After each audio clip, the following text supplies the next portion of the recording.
Pulaski, Tennessee, a town like any other until the storm came. This is not just a story about a dog. It's about what it means to choose love, even when the world gives you every reason not to. It's about a mother who didn't birth her children, but risked everything to protect them anyway. Before you skip, stay. What happens in the next 30 minutes will break your heart, and then heal it in the most unexpected way. This is the kind of story you'll want to share, the kind you'll remember long after the screen fades to black. Because as Maya Angelou once said, people will forget what you said, people will forget what you did, but they will never forget how you made them feel. Let this story make you feel something real. The first time Maggie Dawson saw Daisy, the dog was standing near the edge of Pulaski's historic cemetery, just outside town.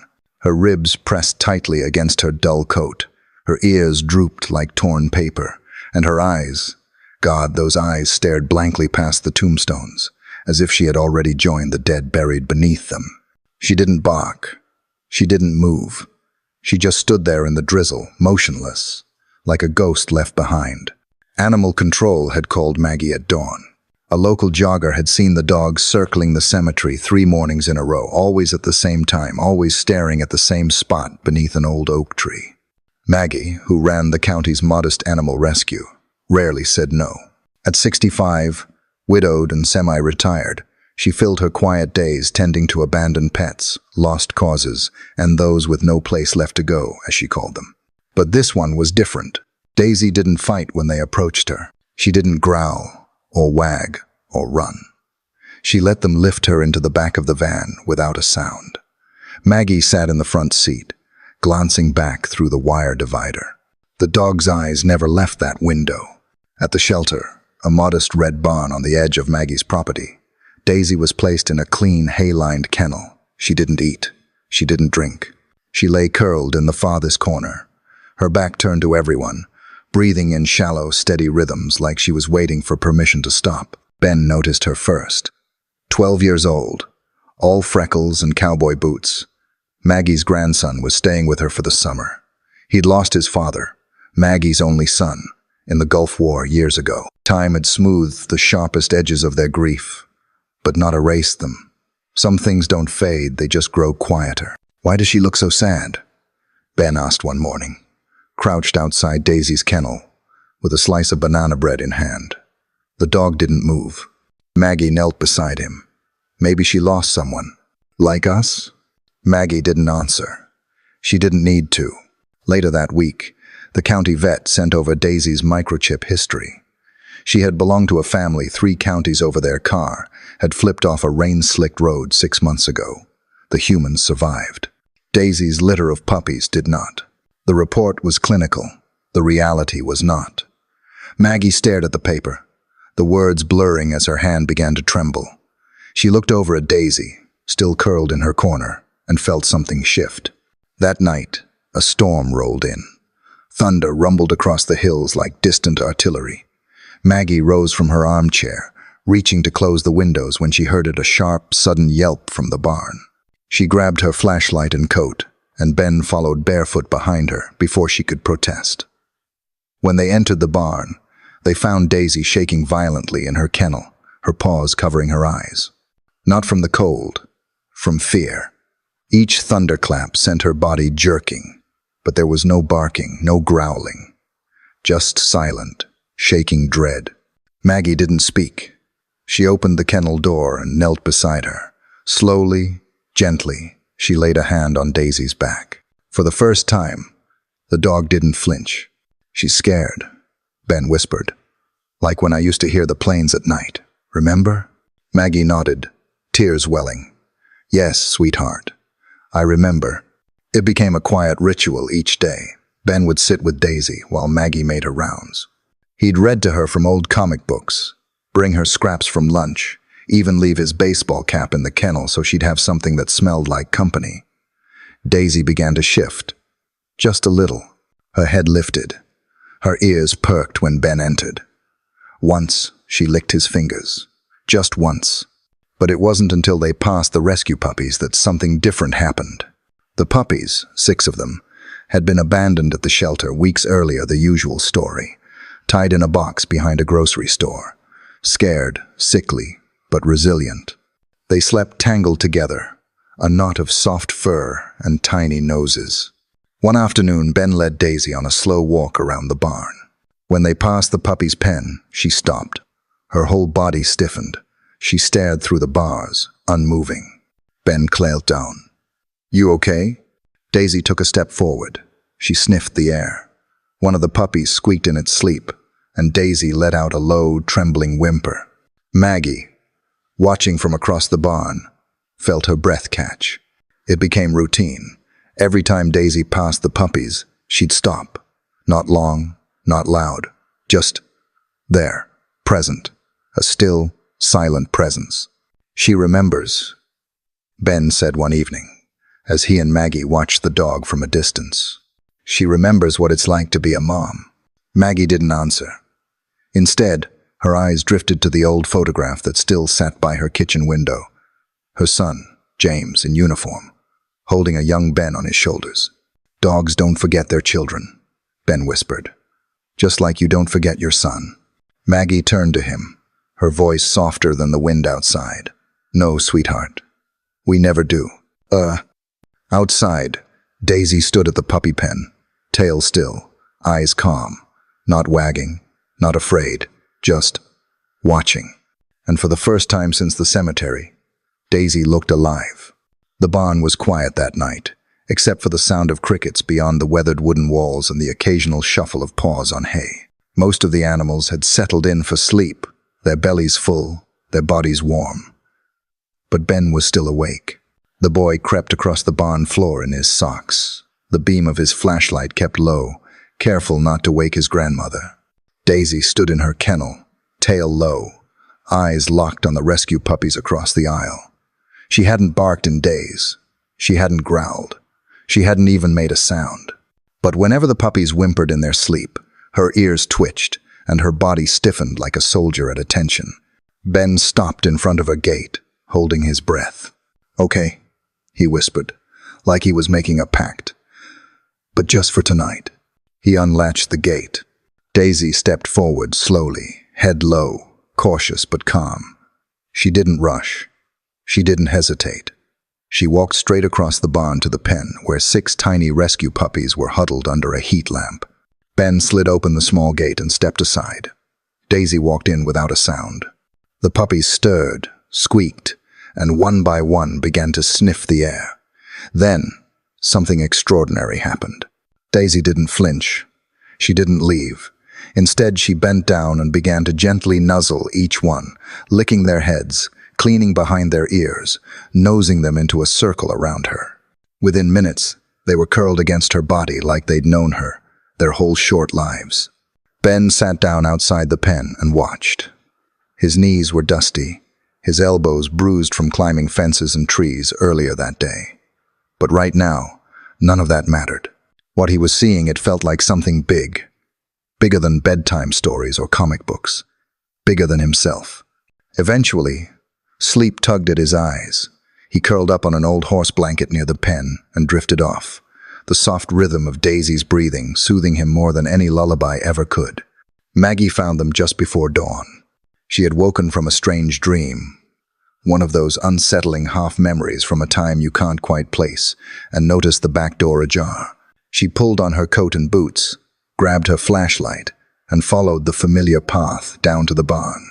What she saw inside made her freeze in the doorway. Daisy, curled protectively around the puppies.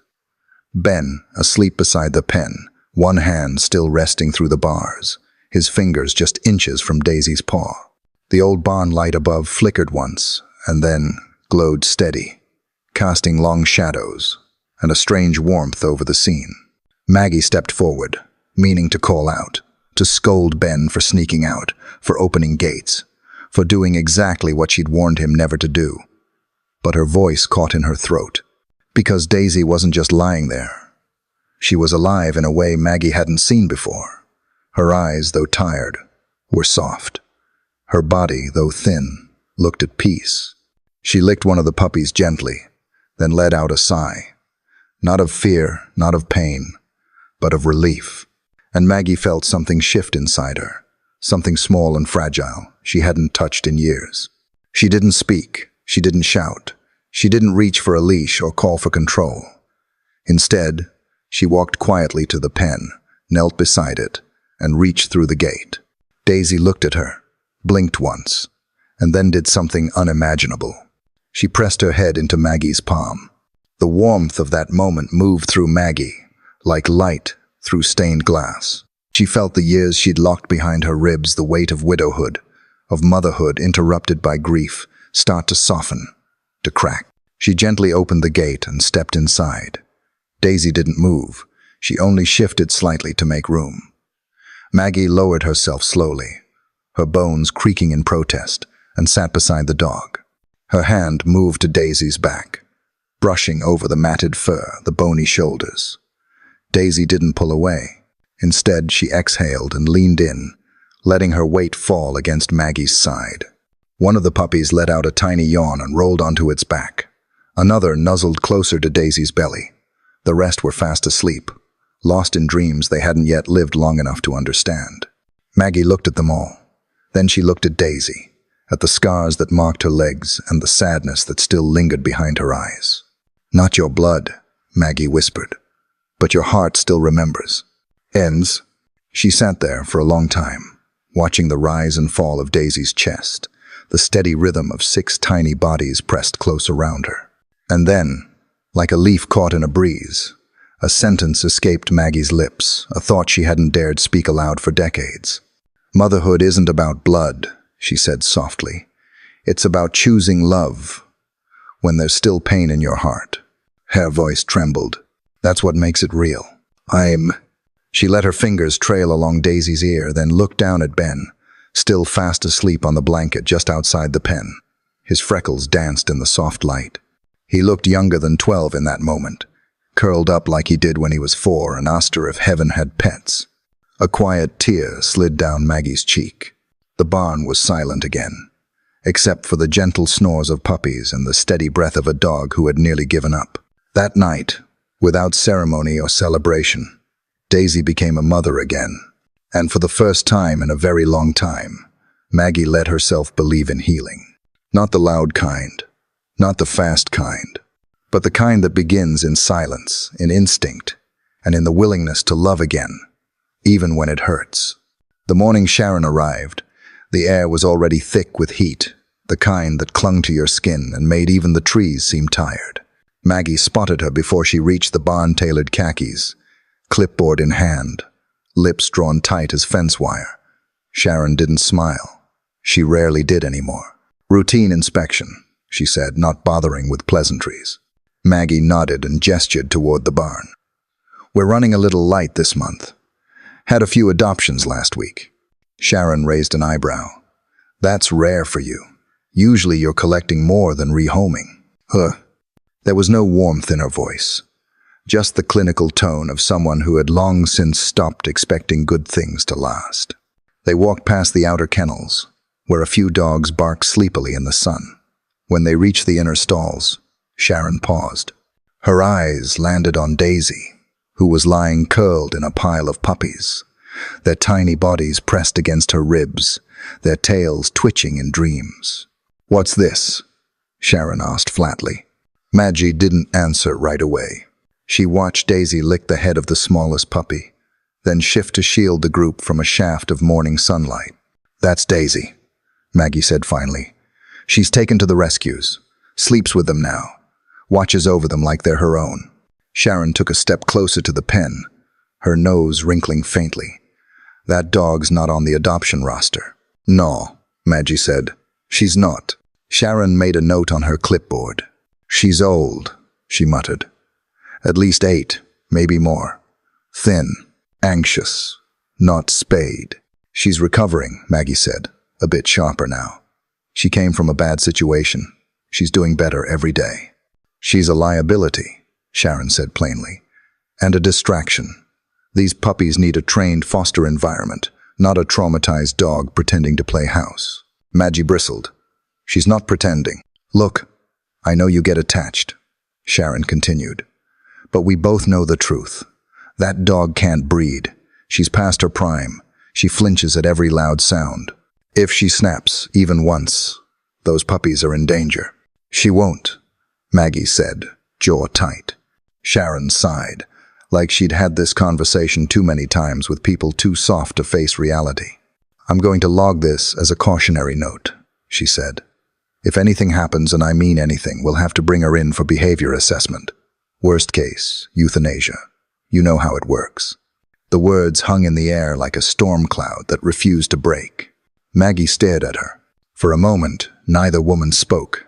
Then Maggie said quietly, "You used to be a vet. What happened?" The question was gentle, not accusing, but Sharon flinched like it was a slap. "My dog died," she said after a pause, her voice brittle. "Rusty. Had him since he was a pup. 14 years. One day he just collapsed on the floor. By the time I got him to the clinic, he was gone. A tumor I never caught. Some vet I turned out to be." Maggie didn't reply right away. She looked down at Daisy, who had shifted slightly, one paw draped protectively over a sleeping pup. "I lost my son," Maggie said, her voice steady. "Gulf War. 19 years old." Sharon looked up, startled. "I know what grief does," Maggie continued. "I know how it hollows you out, makes you suspicious of every good thing left behind. I know what it's like to look at something vulnerable and feel fear instead of hope. But I also know this Daisy is not broken. She's trying. She's showing up. Every day." Sharon crossed her arms. "So are you telling me that dog's a mother now?"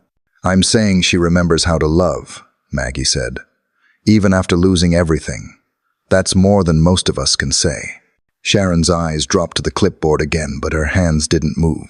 "Emotional projection doesn't replace safety protocol," she muttered. "Neither does cynicism." Maggie shot back. "You think she's a liability because she's old and scared. I thought the same thing about myself after James died, but Daisy's teaching me otherwise. She's teaching those puppies too." There was silence then, save for the sound of birds outside and the occasional soft yawn from the puppies. Sharon looked back at Daisy, who now had all 6 curled around her like a living blanket. The dog's eyes were closed, her breathing slow and even. "She's peaceful," Sharon admitted. "She's healing," Maggie corrected, "and helping others heal too." Sharon turned toward the door. "I'll file the note, but no formal action for now." Maggie nodded once. Before she stepped out, Sharon paused. Her voice softened, barely above a whisper. "I still keep Rusty's leash," she said. "Haven't touched it in years. Just hangs by the back door." Maggie didn't reply. She didn't need to. Some silences were meant to be shared, not filled. Sharon left without saying goodbye. Maggie sat beside the pen for a long while after that. She watched the puppies shift in their sleep, little legs kicking in unseen dreams. Daisy stirred but didn't open her eyes. One paw slid gently over the smallest pup, as if even in sleep, she refused to let go. The barn light flickered overhead, casting long shadows across the floor. Maggie leaned back, resting her shoulders against the wall. Her knees ached. Her heart didn't. She wasn't sure what tomorrow would bring. But tonight, here in the hush of hay and soft breathing, love had drawn its own line in the sand. And for now, that was enough. The sky turned a sick shade of green before the first thunderclap rolled through Pulaski like distant cannon fire. Maggie had been around long enough to know when a storm meant trouble. This one was mean. The air was thick, the trees restless, and the birds had gone quiet. Never a good sign in Tennessee. By nightfall, the rain had turned to sheets, hammering the barn roof with unrelenting force. Maggie stood in the kitchen watching the radar loop flash red on her small, battered television. Her old border collie, Boomer, whined at her feet. Ben was already in his boots, flashlight in hand. "They said the river's rising fast," he said. "You think the barn's okay?" Maggie hesitated. "We'll check, just in case." The wind ripped at their coats as they crossed the yard. The barn lights flickered as they opened the door, and water pooled beneath the threshold. Not good. Maggie's heart pounded. She called out instinctively, her voice sharp. "Everybody stay calm," she shouted, as if the animals could understand. And maybe they did because none of them barked. She and Ben moved fast, They unlatched cages, clipped leashes, and loaded crates into the truck that sat half buried in mud outside. The water lapped at their ankles by the time they reached the last row. It was chaos, but controlled. Maggie had done this before. After the spring flood in 2008, Daisy's pen was empty. Maggie's stomach dropped. "Ben," she snapped. "Did you take Daisy out already?" Ben's face went pale. "Number, I thought you did." A low rumble tore through the air, followed by a loud crack, and the far wall of the barn shuddered. Water gushed in through the foundation, like it had been waiting for permission. Ben screamed as a metal feed bin tipped over and slammed into the side wall. "Get in the truck," Maggie yelled. "Now." They slammed the barn door shut behind them and climbed in just as the flood surged across the field. Maggie counted heads: 6 dogs, 1 cat, 1 soaked guinea pig in a Rubbermaid container, and Ben, but not Daisy. Ben tugged her sleeve. Panicked. "She went back," he cried. "Bah oi, Daisy went back." Maggie froze, the engine idling, windshield wipers barely keeping up. Rain slapped the glass like frantic fingers. The barn was already taking in water from both sides. "No," she said quietly. "She couldn't have." Ben's voice cracked. "She did. She went back for them. Them. The puppies."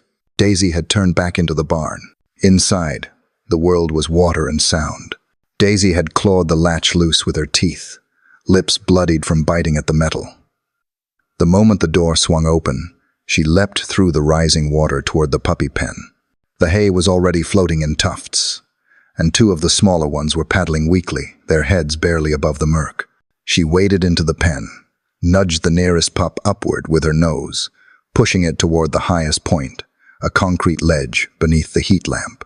It was dark now, no electricity, but she remembered where the warmth used to come from.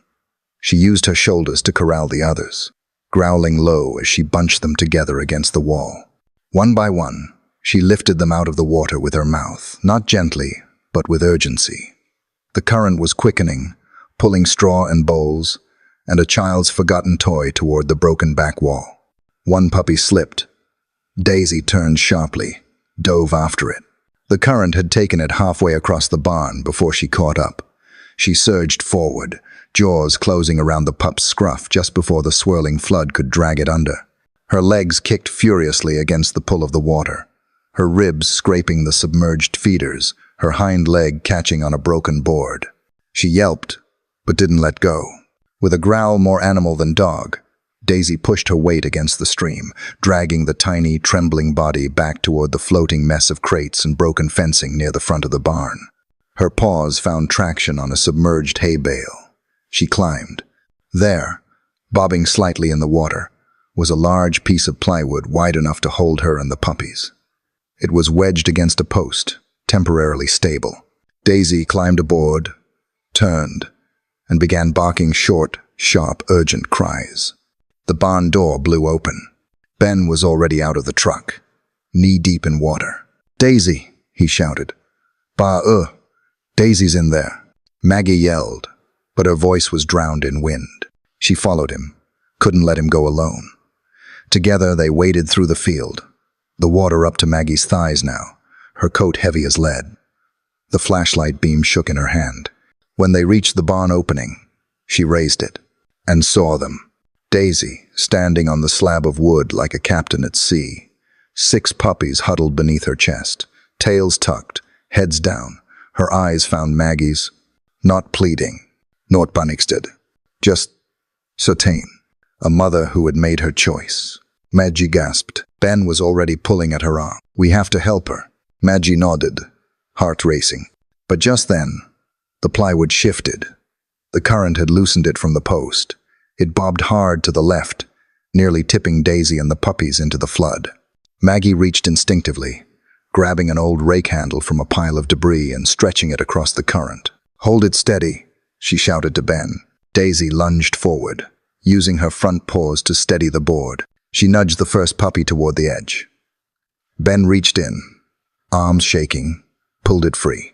One by one, they got the puppies out. And Daisy, the last to leave, leapt from the board just as it floated free and disappeared into the dark. Maggie grabbed her by the collar and held on tight. They collapsed on the mud-caked floor of the barn entryway, coughing, soaked to the bone, with 6 trembling puppies crying softly between them. Daisy didn't cry. She just lay there, eyes half closed, chest heaving. She had saved them. All of them. Without a word, without a command, without anyone watching, Daisy had made her choice. And in that choice, she became more than a survivor. She became a mother again.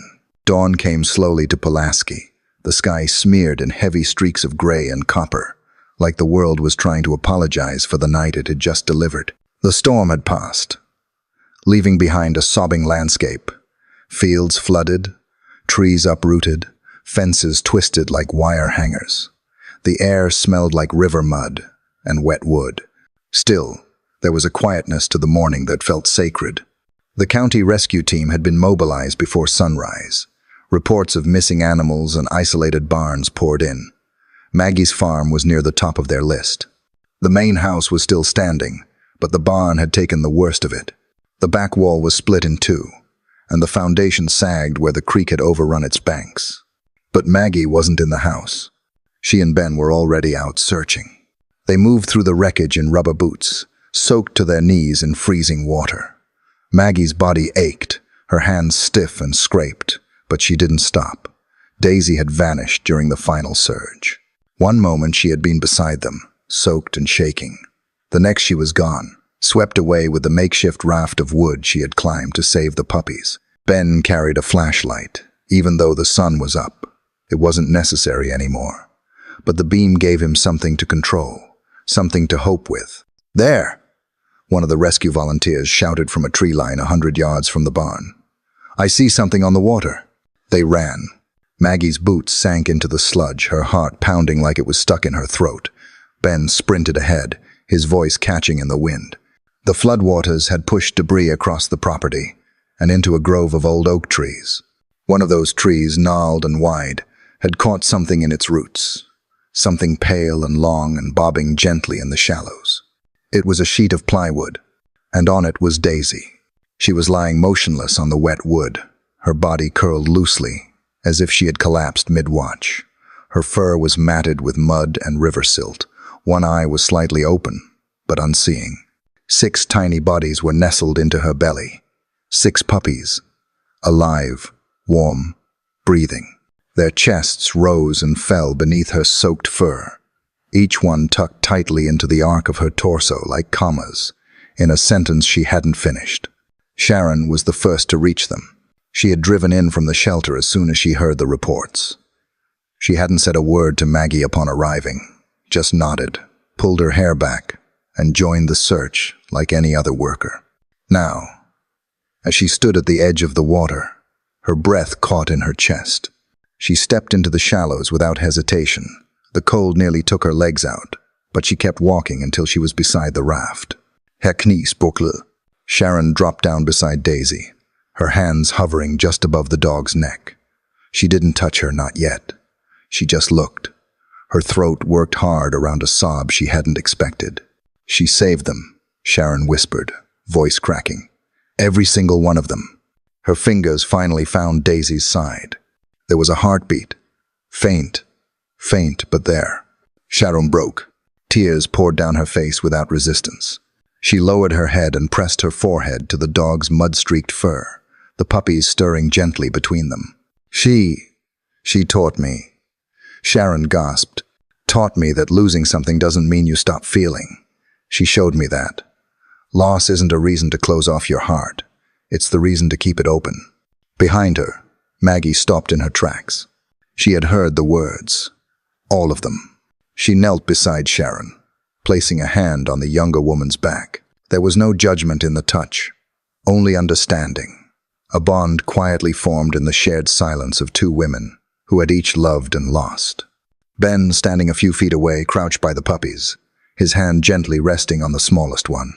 "They're okay," he said, his voice full of awe. "She kept them warm, she kept them breathing." Maggie's eyes filled with tears, not the kind that come in waves, but the kind that come slow, deep and heavy, like something rising up from the bottom of the soul after years of being buried. In her mind, she saw her son again. James, 19 years old, full of pride and duty, smiling in that final photo before he left. She had only received a letter after words typed on stiff paper telling her that he had died protecting his unit from a roadside bomb. She hadn't cried when she read it. Not for days. Not until she held the dog tags in her hand and realized they were warm from her own skin, not his. And now, here she was, holding a dog in her arms, watching 6 lives sleep beneath her ribcage. A dog who had risked everything with no medals, no ceremony, simply because her heart told her to. Maggie whispered to Sharon, almost to herself, "My son died shielding others. He didn't run. He didn't hesitate. Daisy did the same." Sharon nodded, unable to speak. They worked together to lift the puppies gently off the raft. One by one, they were wrapped in towels, placed into warmed carriers. Daisy remained limp, but her breathing continued, shallow but rhythmic, like ocean waves in winter. They carried her last. Sharon didn't protest. She insisted on being the one to hold her. As they walked back toward the house, through the wet and the wreckage, Maggie felt something shift inside her, a lifting, not of grief, but of aloneness. The silence that had lived in her since James's death didn't vanish. But it cracked, just a little. It made space for breath, for forgiveness, for beginning again. They reached the porch as the sun finally pushed through the clouds, casting light across the soaked yard. The barn, half crumbled in the distance, seemed smaller now, not in damage, but in weight. What mattered had been pulled from its depths. What mattered had survived. Inside, the old farmhouse hummed to life. Warm towels, a working heater, clean blankets, and silence not the kind that follows grief, but the kind that honors what came before it. The kind of silence that doesn't need to be filled. Just felt. The first miracle was that Daisy survived. After being pulled from the flood, she had been barely breathing, her ribs rising with the faintest rhythm, her nose cold, her limbs limp. But somewhere, beneath all that exhaustion and mud-soaked fur, her heart kept beating. For 3 days, Maggie and the local vet worked in shifts. They fed her broth through a syringe, wiped her down with warm cloths, monitored her temperature and vitals. The puppies slept close by in a heated pen, their tiny bodies already regaining strength. They cried whenever Daisy stirred, as if they instinctively knew their mother was still close. On the 4th morning, Maggie walked into the back room to check Daisy's foreline and found her standing. Not fully upright, not strong, but up on all fours. Her tail wagged once, slowly, and her ears perked at the sound of Maggie's boots. Maggie froze in the doorway, hand to her chest. "Well, look at you," she whispered. "Still got some fight in you, huh?" Daisy limped forward, her legs shaky but determined. She nudged Maggie's hand with her nose, then turned toward the puppy pen. "They missed you," Maggie said softly, unlatching the gate. The puppies swarmed her immediately, squealing and tumbling over each other, yipping with joy. Daisy sank down beside them, letting them crawl over her, lick her face, and curl into her side as if they'd never been apart. By the end of the week, she was walking without assistance, eating full meals, and even venturing outside with Ben for short walks. The air had turned crisp again, the earth drying slowly after the flood, and everything on the farm seemed to breathe a little easier. Then, Sharon came back. She pulled up in a county van, but she wasn't wearing her usual uniform. Her clipboard was gone. She stepped out in jeans and a plain jacket, holding a bakery box in one hand and a stack of papers in the other. Maggie met her at the porch with a raised eyebrow. "I brought muffins," Sharon said awkwardly. "And something else." Maggie looked her over. Sharon had changed. Not on the outside, but in the way she held herself. Her shoulders weren't as stiff, and her eyes didn't look through people anymore. They looked at them. "I wanted to say something," she added. "Properly." Maggie nodded once. "Go ahead." Sharon took a breath. "I was wrong about Daisy. About everything, really. I let my fear make me cruel, and I judged her based on what I thought I saw instead of what she was really doing. I thought grief was something that made you weak. Turns out it makes you brave and stubborn." Maggie chuckled, just once. You're not the first to learn that the hard way. Sharon handed her the papers. It's a donation agreement. I spoke to the county. I'm going to cover the repairs to the shelter and set up a small emergency fund. You've done more with less than anyone I've ever seen. I think it's time you had more. Maggie took the papers, looked them over without reading. Thank you. No, Sharon said. Thank Daisy. The two women stood on the porch for a moment in silence, the kind of silence that doesn't need to be filled. Later that evening, Maggie sat at the kitchen table with Ben, sorting through supply orders and trying to figure out where to place the new kennels once the back wall was rebuilt. Daisy lay under the table, head resting on Ben's foot, her breathing slow and steady. The puppies were sprawled out on a thick blanket nearby, snoring softly. Ben was holding a marker and a notepad, brows furrowed in concentration. What are you doing? Maggie asked. Naming them, he said, pointing at the list. They can't just be the puppies forever. She laughed. You're serious about this, huh? Very. He pointed to the biggest one, a chunky little guy with droopy ears. That's Chewbacca, because he makes these grumbly sounds in his sleep. Maggie smiled. Okay, fair. He pointed to a sleek black pup with one white paw. That's Barack Obama. Dignified, but still kind of goofy. Maggie nearly spit out her tea. Ben grinned and pointed to the smallest one, a red-furred female with a loud bark and endless energy. Lady Pawpaw. Obviously. Obviously, Maggie repeated, shaking her head. You're ridiculous. But they're part of the family now, he said earnestly. They need real names. Hi. Maggie looked around the room. The sleepy pups, Daisy's slow tail thump, Ben's scribbled list, and felt something tighten in her throat. Not sadness. Not quite joy, either. Just fullness. Wholeness. The house felt lived in again. Later, after Ben had gone to bed, Maggie stood alone at the kitchen sink, watching the moonlight spill across the wet grass outside. She thought of all the people who had come and gone. Her husband, her son, the neighbors who used to wave across the fence but had since moved or passed on. And now here she was, 65, standing in a kitchen full of barking, squealing, howling life. A house once quiet, now overrun with chaos and fur and muddy paw prints. She smiled. Family didn't always come the way you expected. It didn't always match you in blood, or history, or even species. Sometimes, family was a limping dog who refused to let 6 orphans drown. Sometimes, it was a little boy with too much heart and too many ideas. Sometimes, it was a woman who came back to say sorry, and actually meant it. Maggie stepped away from the window and turned off the light. Behind her, Daisy shifted slightly in her sleep. Maggie knelt down and placed a hand on the dog's side, whispering softly. We may be a strange little bunch, she said, but this is home now. For all of us. Miss Chloe. And Daisy, without opening her eyes, thumped her tail once against the floor. 1 year later, the park looked almost the same. The oaks still stood like sentinels, their branches draped in spring green. The same walking path wound through the field behind City Hall, where families came with strollers and retirees, came with slow steps and well-worn sneakers. Kids played frisbee on Sundays. Veterans gathered on benches near the flagpole. Life had gone on, as it always does. But now, at the edge of the open lawn, just beyond the butterfly garden, there was something new. A statue. Not large or grand, not in bronze or marble. Just simple, carved in soft gray limestone. It sat low to the ground, close to where children might reach out to touch it. The figure was unmistakable. A dog, lying curled around 6 sleeping puppies, her head lowered in watchful stillness, one paw draped across the smallest of them.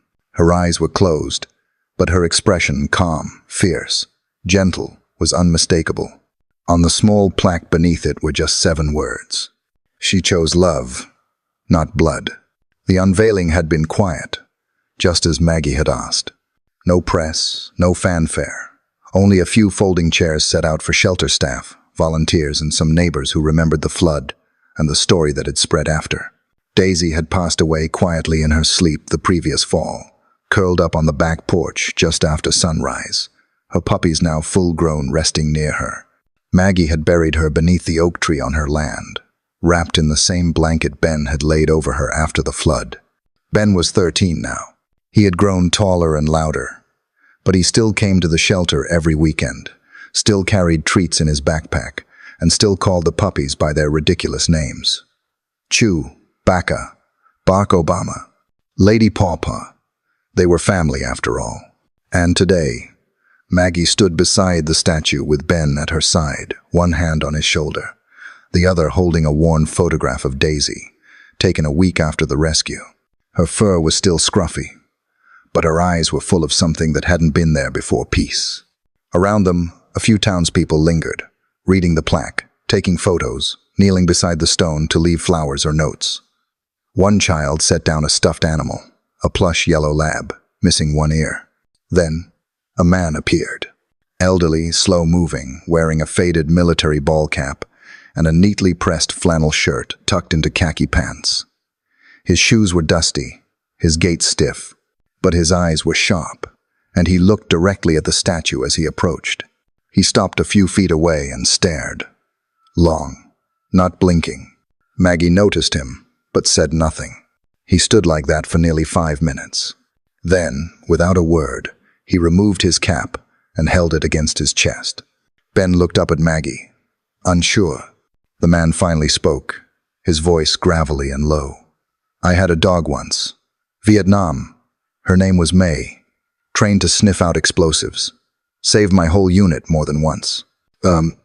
Maggie nodded softly. "She was more than a dog," he added. "She was my reason to come home." He looked down at the inscription again. "But when I got back, I never adopted another. Always told myself it was too hard, too much grief, too much memory." Ben tilted his head, curious but quiet. "But then I heard about Daisy," the man said. "Read about her in the county newsletter. Watch the clip someone posted online. A dog who lost everything. Still chose to save. Still chose to love." He paused, his eyes welling. "So I changed my mind," he whispered. Maggie stepped forward. "You adopted?" He nodded. "A 13-year-old mutt, half-blind, smells like old soup, sleeps on my couch now like he owns the place." Ben grinned. "I call him Chance," the man added, "because we both got one more than we expected." They stood there together, silence stretching around them, not awkward, reverent. After a moment, the man turned to Maggie. "You were the one who kept her alive?" "No," Maggie said, smiling gently. "She did that herself. I just got lucky enough to witness it." He looked back at the statue, tears gathering. "I thought I'd hardened over the years, buried a lot, seen too much. But that story, it cracked something open, reminded me what love looks like, the brave kind." Maggie placed a hand on his shoulder. "It's never too late to remember that." He gave her a nod, slow and grateful, then turned and walked away, his figure growing smaller as he headed down the gravel path, his hat still in hand. Maggie stayed a little longer. Ben sat cross-legged at the base of the statue, tracing the edge of the plaque with one finger. He looked up at his grandmother. "Why do you think Daisy did it?" he asked. "She didn't even know those puppies." "No." Maggie looked at the stone figure, her heart swelling not with sadness, but with quiet understanding. "Because some love," she said, "doesn't start from giving birth. It starts from choosing not to walk away." She knelt beside him, her voice softer now, more to herself than anyone. "Some love begins not in blood, but in decision. In the moment you say, 'I will not leave you behind.' In the moment, you decide to save something or someone, not because you have to, but because your heart refuses to do anything else." Ben smiled. "Like family?" Maggie nodded. "Exactly like family." As the breeze moved gently through the trees, the statue remained still eternal, grounded, a tribute to a dog who had no pedigree, no papers, no claim to motherhood, except for the undeniable truth she carried in her bones. And those who came to see her didn't leave feeling broken. They left remembering. They left changed, because Daisy didn't just save 6 puppies. She saved something inside the people who watched her do it. She reminded them in silence, in sacrifice that love isn't earned, or owed, or inherited. It's chosen. If you made it to the end, you now know. This wasn't just a rescue story. It was a story about sacrifice without reward, about healing in silence, about the kind of love that makes no sound but leaves echoes in every soul it touches. Daisy didn't have a pedigree. She had no title, no lineage. She had pain, and still, she chose to protect life. She reminded us of something our grandparents used to say: "The truest strength is loving when you have nothing left to give." So if this story touched you, if it stirred something in that quiet place behind your ribs, consider subscribing to Valor Tales. Your support helps bring these stories to life and lets us keep making more that matter. We are aiming for 5,000 subscribers, and every single one is a step closer to honoring animals like Daisy and the humans who see themselves in her. Share this video, leave a comment, tell us how it made you feel. Because in the end, we are all just trying to choose love, not blood. And love, as Daisy showed us, saves more than we ever know.